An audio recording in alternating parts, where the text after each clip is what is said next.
love sensation. Sensational to have you with us. Good morning, Australia. Hello to all of our sunrise early birders. Now, we got a photo yesterday from Tony, and he had his Sunrise 7 coffee mug, and it got us thinking, do you have a favourite coffee mug? Do you have a favourite thing that you actually drink your coffee or tea out of in the morning? It might be a thermos or whatever it is.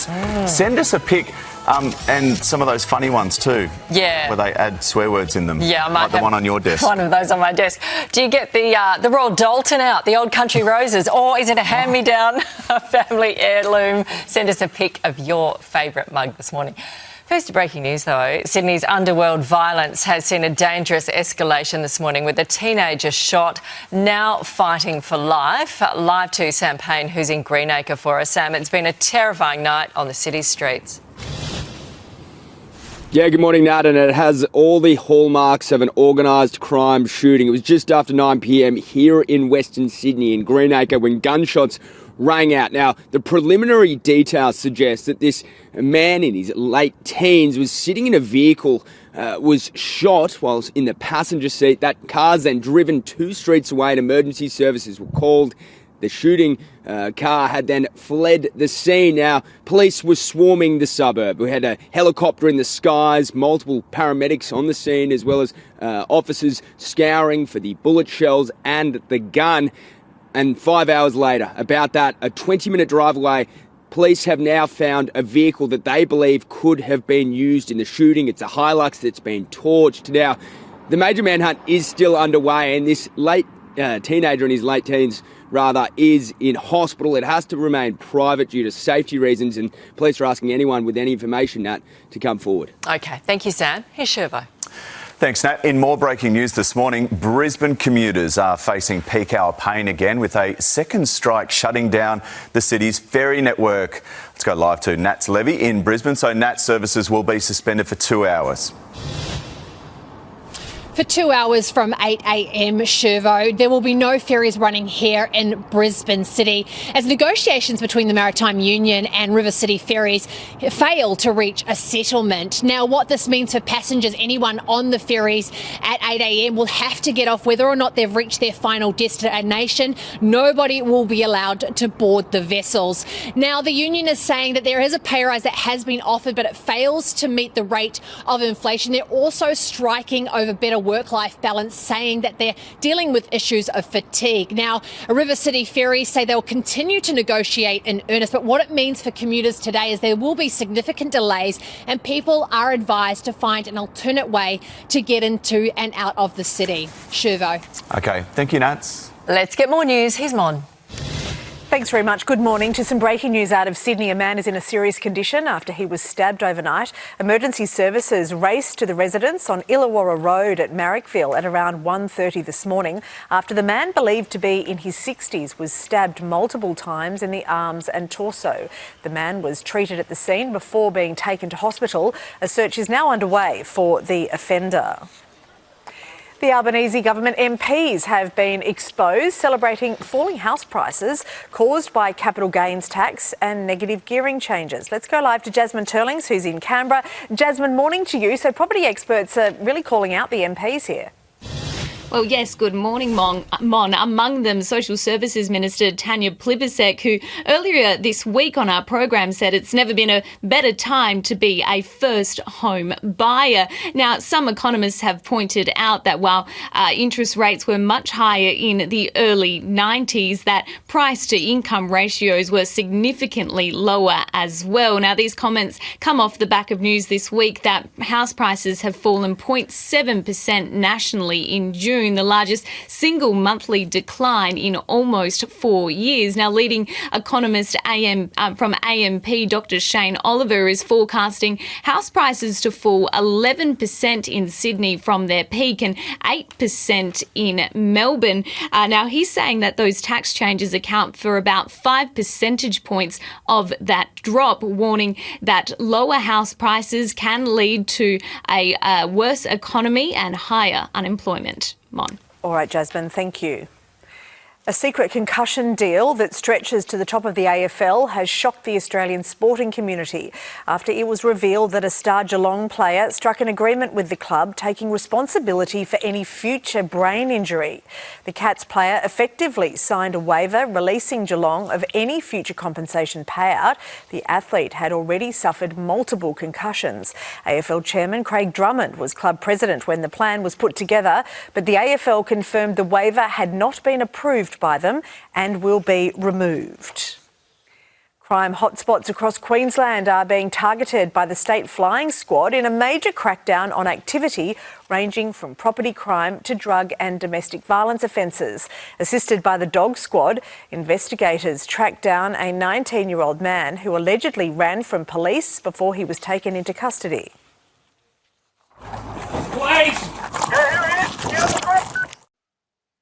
He was charged with 1 count each of obstruct police and willful damage, and he'll face Hervey Bay Magistrates Court on Monday.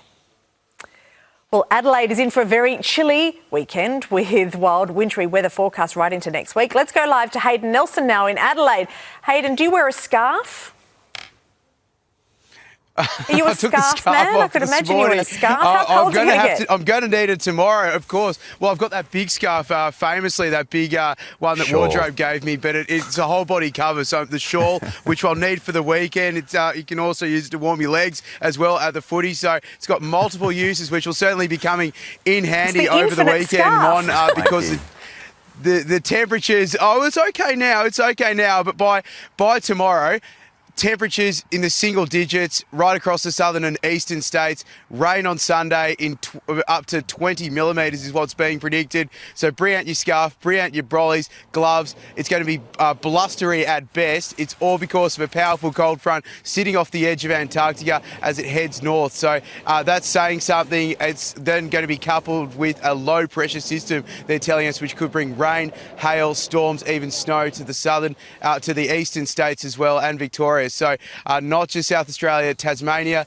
New South Wales, even southeast Queensland and Tasmania all caught up in this weather system. So if you can get yourself a giant rug-like scarf, I'd highly suggest it, or just try and warm up any way you can over the weekend. You'll 100% be wearing that infinite scarf. That's going to impact people's weekend plans, won't it? Not you wearing the scarf, but the cold weather. Thank you, Hayden. Chat to you throughout the morning.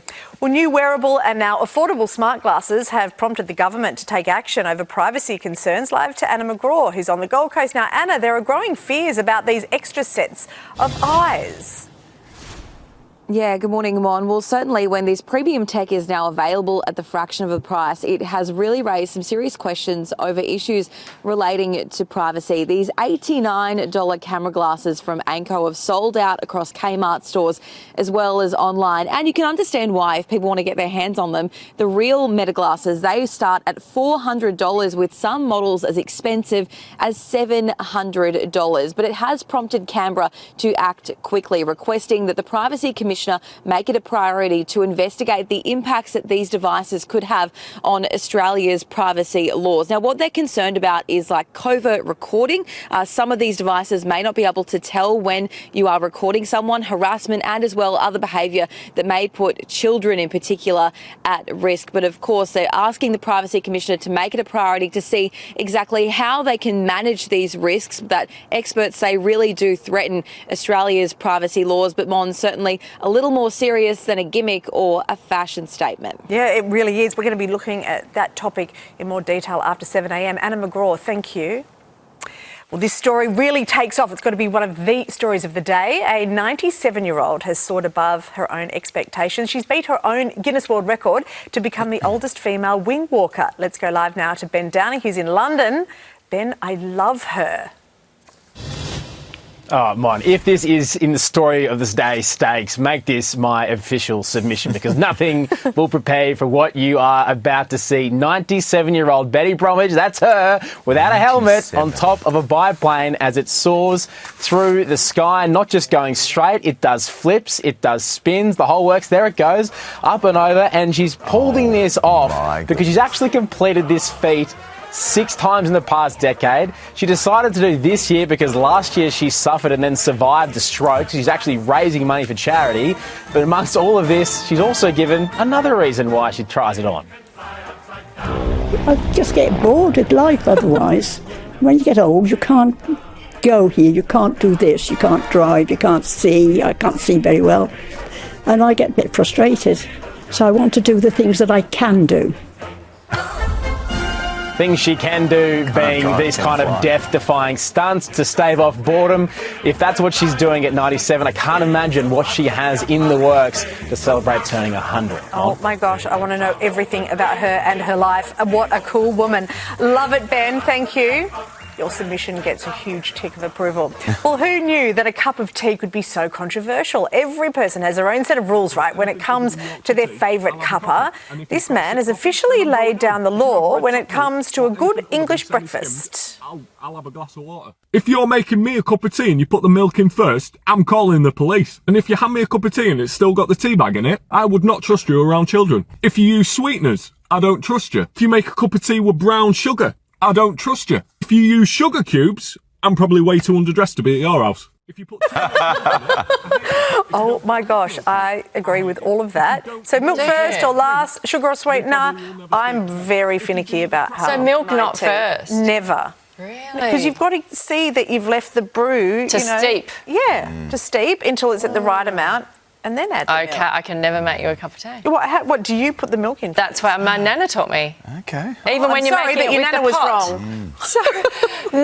Nancy, may you rest in peace. Yeah, well, I'm sorry, Nancy, but I like to call her out. Let us know on the text line how you do your tea. I saw a guy the other day who ordered an English breakfast. He thought $6, that's cheap for bacon and eggs. Anyway, it arrived and he was like, that's a cup of tea. I thought it was a full English breakfast. Oh. Let's have a look at the sport. North Melbourne season still has a pulse after pulling off a gritty 23-point win over the Western Bulldogs last night. The Roos got off to a flying start, booting 6 of the first 7 goals. Paul Curtis starred in the 100-77-point win, helping the Kangaroos end a long-standing drought against the Western Bulldogs. Little chance out the back, Curtis. Another one for... And there's still a lot on the line for us. We want to finish the season really, really well. To finally get some reward, it was a pretty special feeling in the rooms after the game to just see some smiles on some faces. And the win also marks the first time this season Alistair Clarkson's men beat an opponent ranked above them on the ladder. Well, the Cowboys are now just one win away from locking in a final spot after bouncing back with a dominant 30-8 win over the Titans last night. North Queensland quickly put last week's horror 70-point loss against the Roosters to bed to climb into the NRL's top 8. Cowboys playmaker, have a look at this, Jackson Purdue, made up for his second half sin bin, going on to score a stunning solo try to ice the game. He sprints away from a couple. Purdue, back from purgatory, has scored for the Cowboys. And Todd Payten's men haven't featured in the finals since 2024. Well, tonight features a double dose of NRL blockbusters, starting with a potential grand final preview between the Warriors and the Panthers in Auckland. The Bulldogs will be looking to build on their late season surge against the second-place Roosters tonight. A late blow for the Tricolours, James Tedesco. He's failed to overcome an ankle injury, with Cody Ramsey taking his spot. Hard to replace the New South Wales fullback, but I'm sure Cody will do his best.